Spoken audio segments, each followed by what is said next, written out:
میں آپ کو ذرا اس جو انسانوں میں سے انسان دشمنی کا جن کا سب سے بڑا رول ہے، میں ان کی 2000 سالہ تاریخ کا آپ کے سامنے نقشہ رکھنا چاہتا ہوں۔ ان 1400 سال کا تو میں نے صرف 4 آپ کو پوائنٹس بتائے۔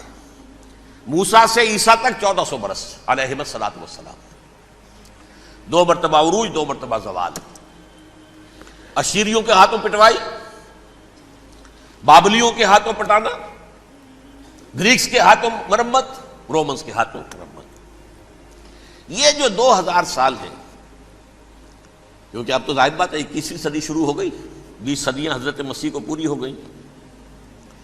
پہلی بات نوٹ کیجئے، حضرت مسیح کی پیدائش ہے سن 1 قبل مسیح۔ یہ نقطہ آپ نے کبھی سنا ہے یا نہیں؟ جب ملینیم کا سلسلہ شروع ہوا تھا پچھلے سال، تو میں نے بیان کر دیا تھا کہ ایک عجیب حساب کے اندر انہوں نے غلطی کی ہوئی ہے۔ حضرت مسیح کی پیدائش ہوئی 25 دسمبر کو، سن انہوں نے شروع کر دیا، جو اس کے بعد جنوری آئی تو پہلا سال شروع ہو گیا۔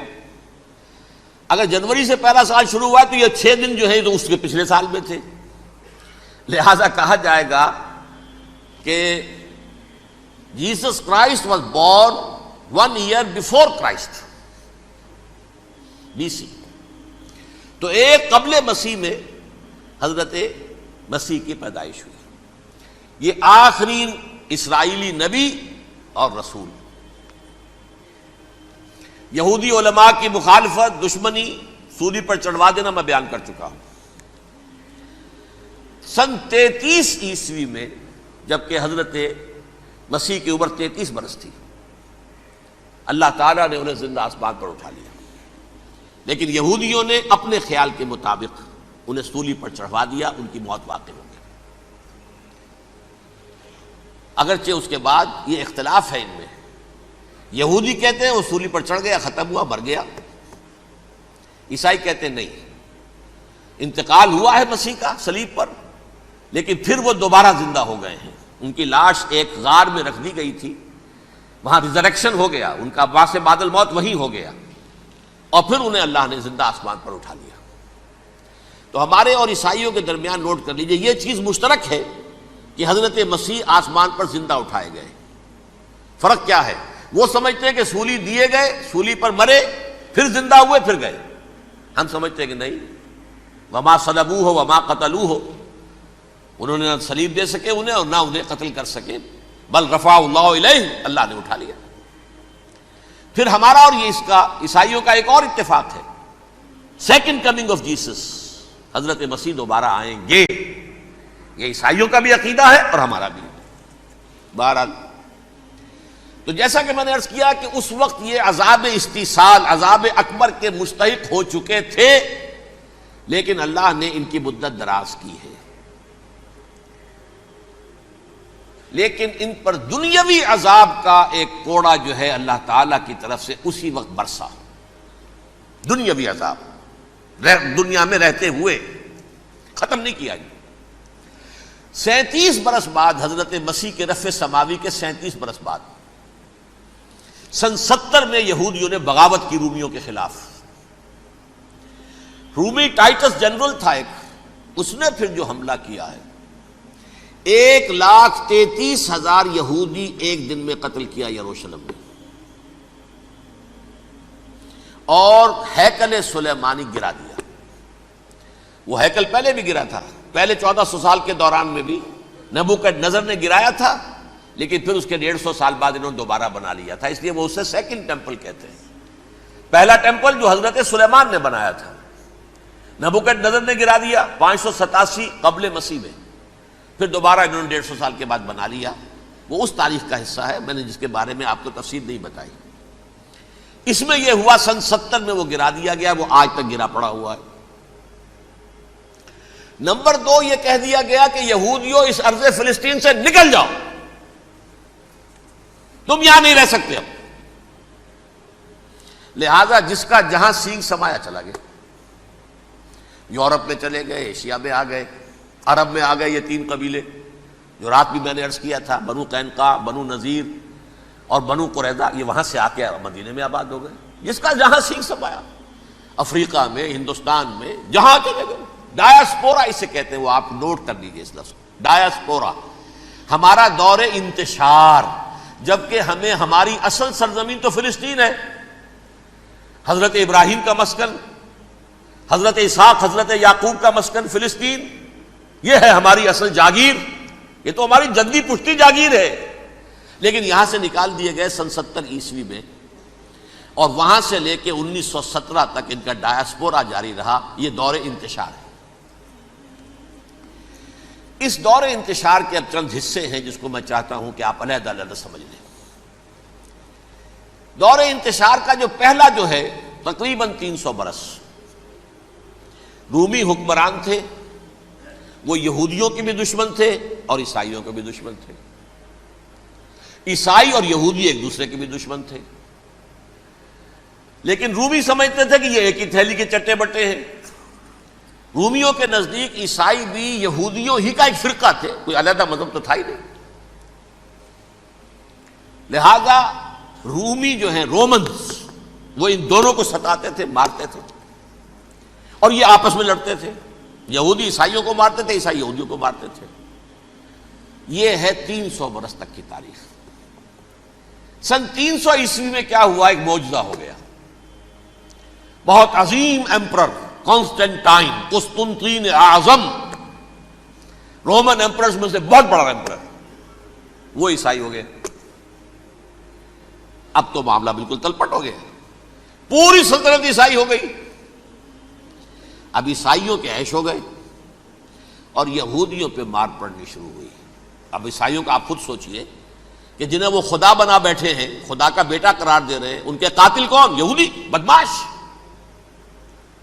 لہذا ان کی وہ پٹائی شروع ہوئی ہے یورپ میں، پوری رومن امپائر میں، انہیں ذلیل کیا گیا، شہروں میں آمد بند، علیحدہ رہو، گھیٹوز کے اندر رہو۔ یہودی کا نام جو ہے وہ گالی بن گیا، جیسے آج بھی یہودی گالی کہتے ہیں، جیسے خنزیر کا لفظ، آخر وہ بھی اللہ کی مخلوق ہے، لیکن آپ کو معلوم ہے کوئی شخص زبان پہ نام نہیں لانا چاہتا خنزیر کا، سور کا، ہے تو مخلوق، وہ بھی ایک حیوان ہے۔ ایسے ہی یہ ہے یہودی، یہودی گالی، جیوٹ گالی۔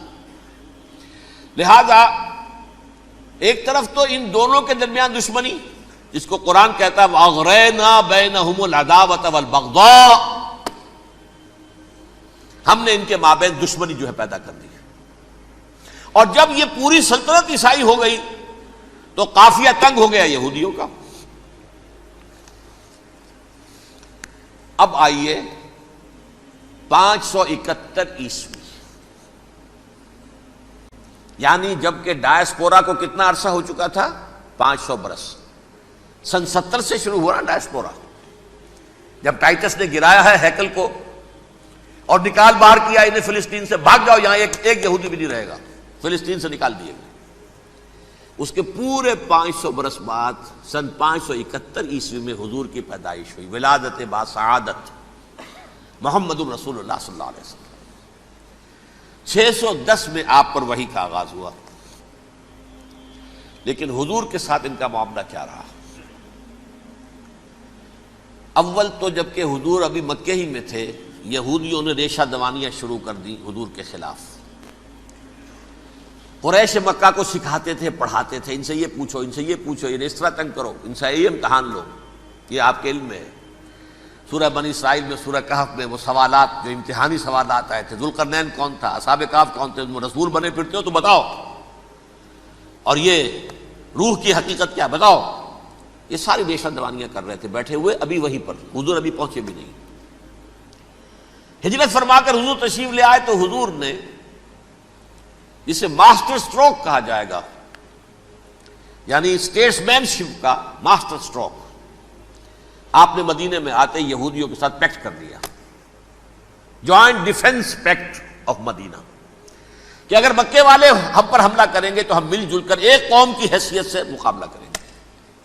یہ میثاق مدینہ کہلاتا ہے، جس کے بہت غلط معنی پہنائے جا رہے ہیں آج کل۔ بہرحال میں موضوع میرا چونکہ یہ نہیں، میں ادھر نہیں جاؤں گا، لیکن ہوا کیا؟ ہر مرتبہ یہ خیانت کے مرتکب ہوئے، ان نے جو عہد کیے تھے ان سے پھرے، اندر ہی اندر سازش، ریشہ دوانی، حضور کی بدترین دشمنی۔ سورہ نساء کی آیت نمبر 13 میں فرمایا ہے لا تزال تطلع علی خائنۃ منہم، اے نبی ہمیشہ آپ کے علم میں ان کی طرف سے خیانتیں، بددیانتیاں آتی رہیں گی. اور بار بار وہ مسلسل جنگ کی آگ بھڑکاتے تھے. قریش کو دعوت دیتے، آؤ آؤ آؤ ہم اندر سے بغاوت کر دیں گے، تم آؤ تو صحیح، ختم کریں محمد کو اور اہل ایمان کو صلی اللہ علیہ وسلم ورضی اللہ تعالی عنہم اجمعین. لیکن پھر جب وہ آتے تھے تو یہ دبک جاتے تھے، ان میں ہمت نہیں تھی، میدان کے مرد نہیں رہے تھے. یہ سورہ حشر میں ان کا نقشہ کھینچا گیا ہے. کھلے میدان میں مقابلے کی اس کے اندر صلاحیت ہی نہیں ہے. یہ تو فصیلوں کے پیچھے سے، جیسے عورتیں کہیں دیہات میں لڑائی ہوتی ہے تو مرد جو ہے گلیوں میں لڑتے ہیں، عورتیں اوپر سے پتھر پھینکتی ہیں، بس وہ کام یہ کر سکتے تھے. من ورائے جدر، فصیلوں کے پیچھے سے، جنگ میں میدان میں نہیں آ سکتے. بہرحال قرآن مجید میں ہے یہ سورہ مائدہ کی آیت نمبر 64، کلما اوقدوا نارا للحرب اطفاها اللہ. اکثر و بیشتر مواقع پر تو یہ جب آگ بھڑکاتے تھے جنگ کی، اللہ اسے بجھا دیتا تھا. لیکن بہرحال اس کے باوجود جنگیں ہوئی، غزوہ بدر، غزوہ احد ہوئی کہ نہیں؟ یہ ساری اصل شرارت ہوئی. اور اس کے نتیجے میں حضور نے پھر ایک ایک کر کے 3 قبیلوں کو سزا دی. غزوہ بدر کے فوراً بعد بنو قینقاع نکالے گئے مدینے سے، غزوہ احد کے فوراً بعد بنو نذیر نکالے گئے، اور غزوہ احزاب کے بعد بنو قریظہ نکال دیے گئے. یہ تو میں نے آپ کے سامنے رکھ دیا صرف حضور کے زمانے میں ان کا کیا رویہ رہا. دشمن، رات بھی ہم نے وہ آیت پڑھی تھی، لَتَجِدَنَّ أَشَدَّ النَّاسِ عَدَاوَةً لِلَّذِينَ آمَنُوا الْيَهُودُ وَالَّذِينَ أَشْرَكُوا. اہل ایمان کی دشمنی میں شدید ترین تم پاؤ گے یہودیوں کو اور مشرکین. مشرکین بھی بعد میں ہے، پہلے یہودی. حضور کے بعد کیا ہوا اب یہ نوٹ کیجئے، یہ ان کی تاریخ کا دوسرا دور. حضرت عمر رضی اللہ تعالیٰ عنہ کا عہد خلافت ہے.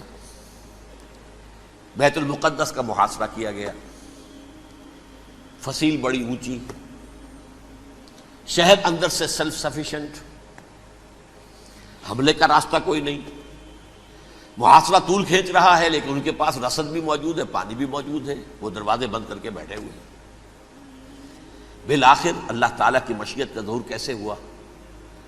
ان کے کچھ علماء آئے فصیل پر، کہا دیکھو مسلمانوں، تم قیامت تک بھی یہاں پڑے رہو گے محاصرہ کر کے، ہمارا یہ شہر فتح نہیں ہوگا. ہاں ایک درویش بادشاہ کے ہاتھوں یہ شہر فتح ہونا ہے، لیکن تمہارے اندر ہمیں وہ نظر نہیں آ رہا. ابو عبیدہ بن الجراح رضی اللہ تعالی عنہ، امین هذه الامہ، ان کا فوراً ذہن گیا وہ درویش بادشاہ مدینے میں بیٹھا ہوا ہے عمر رضی اللہ تعالی. اب ایک اور عمر بھی ہے جو قندھار میں بیٹھا ہے. نقشہ وہی ہے، سادگی کی حد تک نقشہ وہی، بالکل وہی، اپنی آنکھوں سے دیکھا ہے وہی سادگی. عمر اول، عمر ثانی تھے عمر بن عبد العزیز. اب ایک اللہ کے فضل سے اللہ تعالیٰ ایدہ اللہ بنصرتہ، اللہ تعالیٰ ان کی نصرت فرمائے، دشمنوں کو ان کے مقابلے میں نیست و نابود کرے.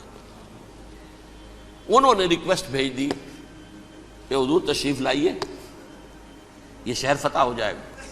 وہ ہے سفر تاریخی، اتنا طویل سفر، تقریباً 700 میل، ایک اونٹ، ایک خادم، ایک منزل پہ امیر المومنین اوپر بیٹھے، خادم آگے چل رہا ہے، اگلی منزل پہ خادم اوپر بیٹھا ہے، امیر المومنین آگے جا رہے ہیں. اور جب پہنچے ہیں تو وہ باری تھی خادم کی. انہوں نے ہاتھ جوڑ دیا، حضور خدا کے لیے تم کیا کہیں گے لوگ، وہ میرا برا حال کر دیں گے، تمہیں شرم نہیں آئی؟ امیر المومنین پیدل آگے چل رہے ہیں نکیل پکڑ کر، اور تم بیٹھے ہو اوپر براجمان ہو. حضرت عمر فرمایا الدور دورک، نہیں باری تمہاری ہے، بیٹھ. اس حال میں پہنچے ہیں. اور پھر یہ کہ ابو عبیدہ بن الجراح آئے ہیں، استقبال کیا ہے تو دیکھا ہے اس حال میں چلے آ رہے ہیں. عمر نکیل پکڑے ہوئے چلے آ رہے ہیں، اور کہتے ہیں کہ کہیں کیچڑ ویچڑ تھا، جوتے خراب ہو گئے تھے، وہ بھی اتار کے ہاتھ میں پکڑے ہوئے، کپڑے تو تھے ہی پھٹے ہوئے. انہوں نے کہا بھی حضرت ابو عبیدہ نے، دیکھیے یہ بڑا متمدن ملک ہے، بڑا مہذب علاقہ ہے یہ، آپ ذرا حلیہ اپنا درست فرما لیں تب جا کے پیش ہم آپ کو کریں گے.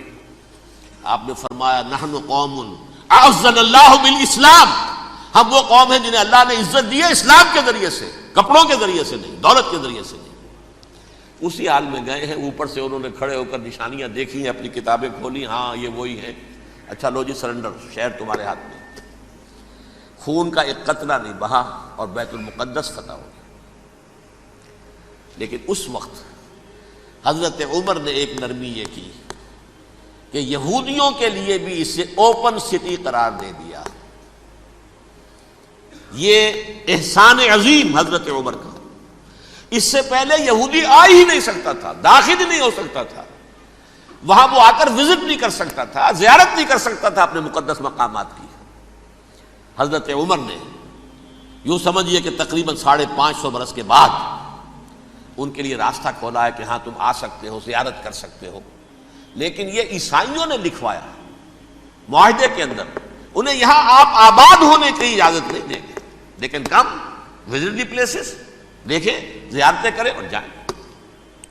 یہ معاہدہ حضرت عمر کا ہے رضی اللہ تعالیٰ، جو پھر خلافت راشدہ کے بعد بنو امیہ نے بھی اس کو آرڈر کیا، بنو عباس نے کیا، پھر جو ہمارے یہ ترکوں میں اندر خلافت آئی تو ترک خلفاء نے بھی اس معاہدے کی پوری پابندی کی۔ فلسطین میں آ سکتے ہیں یہودی، صرف زائرین کی حیثیت سے، وہاں آباد نہیں ہو سکتے۔ اب آئیے اگلا دور آیا حضرت عثمان کا دور خلافت۔ یہ ہے وہ وقت کہ اب یہود نے امت مسلمہ کی پیٹھ میں چھرا گھونپا۔ وہ کیسے؟ ایک یہودی عبداللہ ابن سبا اسلام کا لبادہ اوڑھ کر آ گیا، معاشرے کا جائزہ لے لیا، ان میں بنو ہاشم اور بنو امیہ میں جو پرانی کشاکش تھی اس کے کچھ نہ کچھ جراثیم باقی ہیں، اگر ان کو ذرا بھڑکا دے تو مسلمانوں میں انتشار پیدا ہو جائے۔ کہا یہ عثمان کون ہے؟ یہ تو بنو امیہ میں سے ہے، یہ حق تو بنو ہاشم کا ہے، خلافت ان کے پاس ہونی چاہیے، محمد کے تو رشتہ دار وہ ہے صلی اللہ علیہ وسلم۔ عوام الناس کے اندر بات پھیلنی شروع ہوئی، پھر ایک بڑی سازش کے انداز میں حضرت عثمان کے خلاف پروپیگنڈا، حضرت عثمان کے جو عاملین تھے، گورنر تھے، ان کے خلاف پروپیگنڈا، اور ایسی ہوشیاری کرتے تھے کہ کوفے میں کوفے کے حاکم کے خلاف کچھ نہیں کہنا، اجی مصر میں یہ ہو رہا ہے، اجی شام میں یہ ہو رہا ہے، اجی یہ جو عثمان ہے وہ یہ کر رہا ہے، یہ ظلم ہو رہا ہے، یہ لوٹ مار ہو رہی ہے، یہ خیانتیں ہو رہی ہیں۔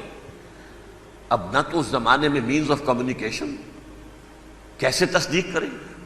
افواہیں تو آپ آج کراچی کے اندر شروع ہو جائے تو پتہ نہیں چل سکتا کسی کو کہ کیا اس میں صداقت ہے کیا جھوٹ ہے، اور بری بات جو ہے فطرت انسانی کی کمزوری ہے وہ فوراً قبول کرتا ہے، کسی کے بارے میں اچھی بات ماننے کو تیار نہیں ہوتا، لیکن بری بات تو فوراً تیار۔ بہرحال یہ فتنہ انہوں نے اٹھایا، حضرت علی کی الوہیت کا فتنہ اٹھایا، حضرت عثمان کے خلاف الفتنۃ الکبریٰ برپا کیا، حضرت عثمان شہید ہوئے۔ اس کے بعد 5 برس تک مسلمان ایک دوسرے کی گردنیں کاٹتے رہے، باہمی خانہ جنگی ہوئی، امت کو وہ زخم لگایا ہے جو آج تک جس سے خون رس رہا ہے۔ یہ شیعان عثمان اور شیعان علی تھے جو بعد میں پھر سنی اور شیعہ ہو اور آج تک ہے۔ فتنہ کس نے جگایا؟ ایک عبداللہ ابن سبا یہودی اور اس کے کارندے، شیطان کا ایجنٹ، اور انسانوں میں سے بھی اس کے جو بھی حواریین تھے اور شیطانوں کے اندر سے بھی تھے، انہوں نے بھی اس آگ کو بھڑکایا۔ یہ آپ سوچ لیجئے کہ یہ کس نے وہ زخم لگایا؟ یہودی۔ اگلا دور آیا، خلافت راشدہ ختم ہوئی، بنو امیہ کا بھی دور کافی گزر گیا۔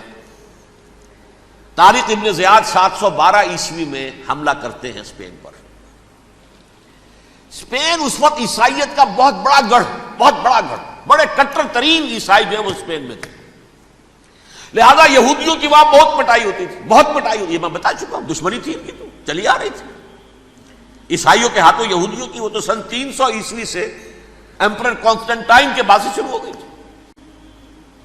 اس حوالے سے یہودیوں نے اس وقت چالاکی یہ برتی، کچھ راستے واسطے بتائے، کچھ مدد کی طارق ابن زیاد کی۔ طارق ابن زیاد نے انہیں اپنا محسن سمجھا، ہسپانیہ فتح ہو گیا تو یہودی چونکہ محسنین کی فہرست میں آ چکے تھے، انہیں بہت اقتدار نصیب ہوا،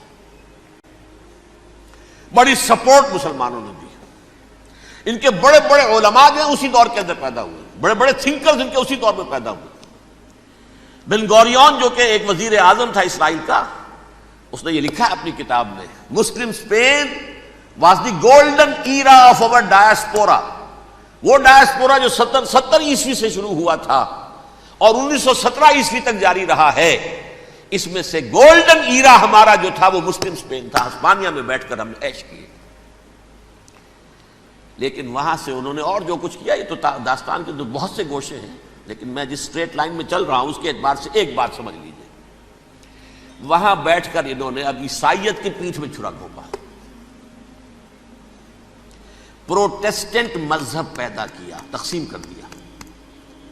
جیسے شیعہ سنی کی تقسیم، عبداللہ ابن سبا، رومن کیتھولک اور پروٹیسٹنٹ کی تقسیم، یہودی علماء. ہوتا کیا تھا؟ ہسپانیہ کی یونیورسٹیاں ہیں، کارڈووا میں ہے، ٹولیڈو میں ہے، گریناڈا میں ہے، غرناطہ، قرطبہ، تولیتلا، اور وہاں آتے تھے لوگ. فرانس سے چلے آ رہے ہیں نوجوان پڑھنے کے لیے، جرمنی سے چلے آ رہے ہیں، اٹلی سے چلے آ رہے ہیں. 3 ہی ملک قریب ترین پڑھتے ہیں سینٹرل جو یورپ کے ہیں.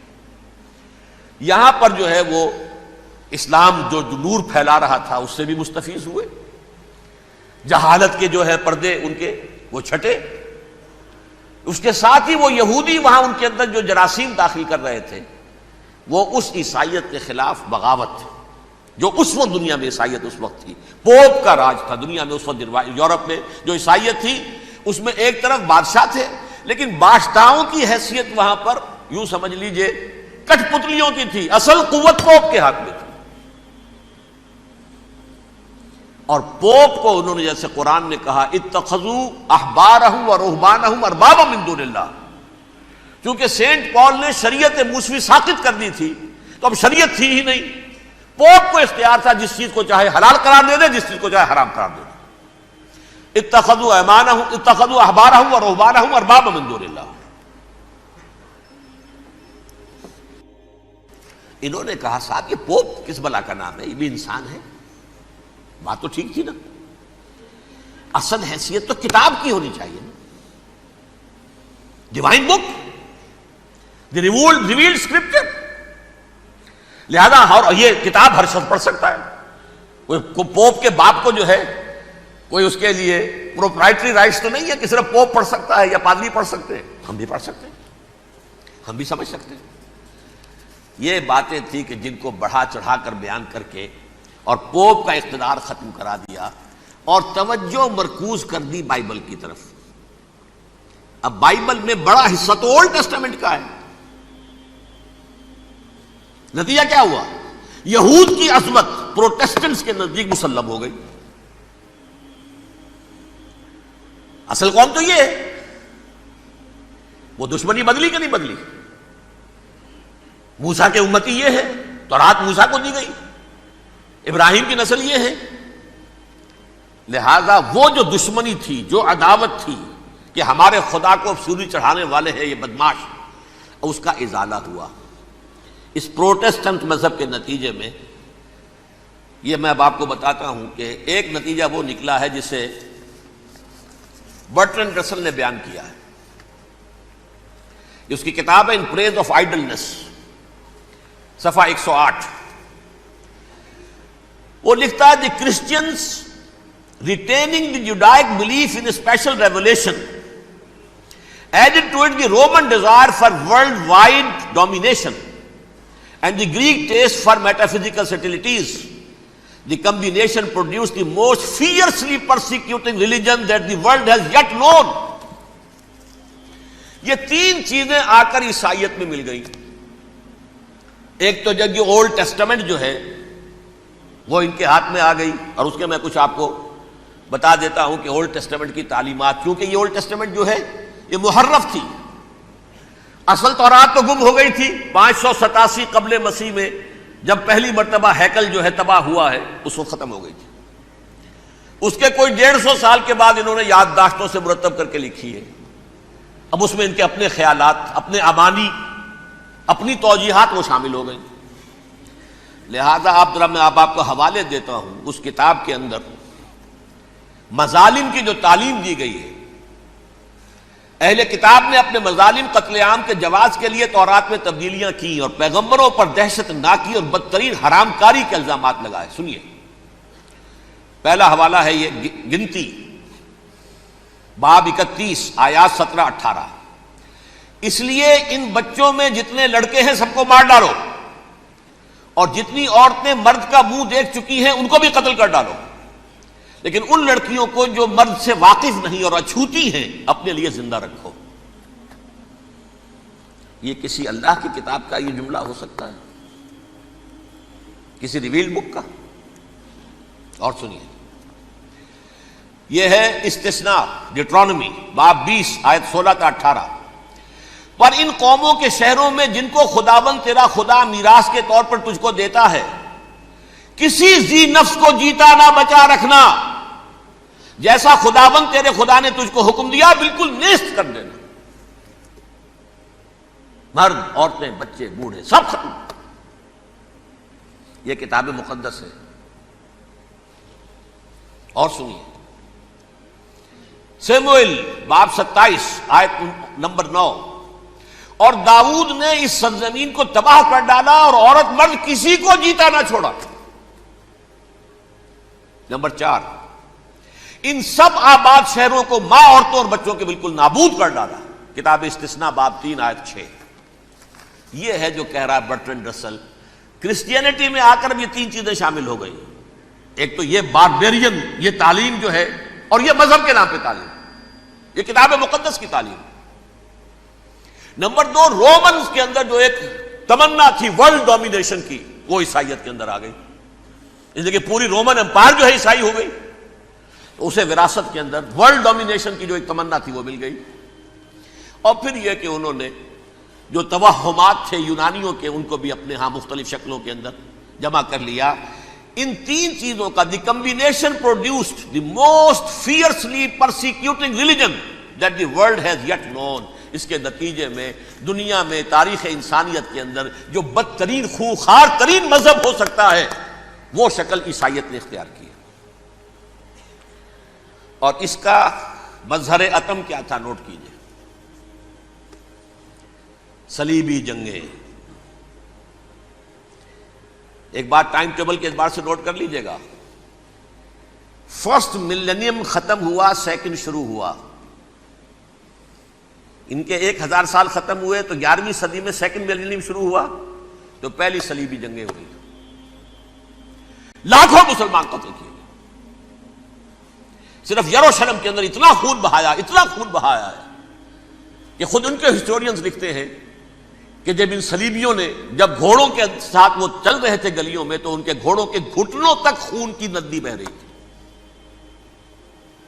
جہاں سے گزرے ختم کرتے چلے گئے، آبادیاں کی آبادیاں ختم کر دی. اگرچہ اس کروسیڈ میں گیہوں کے ساتھ گھن بھی پسا، یہودی بھی بہت مارے گئے. یہ فرانس سے، جرمنی سے جب یہ کروسیڈرز آ رہے تھے 3000 میل کا سفر طے کر کے آئے تھے. سوچئے تو صحیح. اربن ثانی پوپ جو تھا، آگ لگا دی تھی اس نے پورے یورپ کے اندر. شرم سے ڈوب مرو، تمہارے مقدس علاقے مسلمانوں کے ہاتھ میں. انفیڈلز، یہ کافر، یہ مرتد، یہ ملحد. مسیح جہاں پیدا ہوا، مسیح کو جہاں سولی دی گئی، وہ کہاں ہے؟ ان کے ہاتھ میں. وہ آگ لگائی ہے، 3000 میل کا فاصلہ طے کر کے یہ قومیں آئی ہیں وہاں، اور جو تباہی مچائی ہے انہوں نے. تاریخ انسانی میں ایسی بربریت کی کوئی مثال. اور یہ ان کے اپنے ہسٹورینز لکھتے ہیں. شرم کے مارے ایسے محسوس ہوتا ہے جیسے ان کی گردنیں جھکی جا رہی ہیں. لکھتے ہیں صلی اللہ علی محمد صلی اللہ علیہ وسلم. رب رب کر دے بڈھے ہو گئے اتے ملا پنڈت سارے، رب دا کھوج کھرا نہ لبا اتے نہ کیتے بئی نظارے. نہنو اقرب رب ہے کہندا جویں وچ قرآن ਸੀ ਪਾਰੇ ਪਰ ਬੁੱਲੇ ਸ਼ਾਹ ਰੱਬ ਨੂੰ ਮਿਲਦਾ ਜਿਹੜਾ ਯਾਰ ਤੋਂ ਤਨ ਮਨ ਵਾ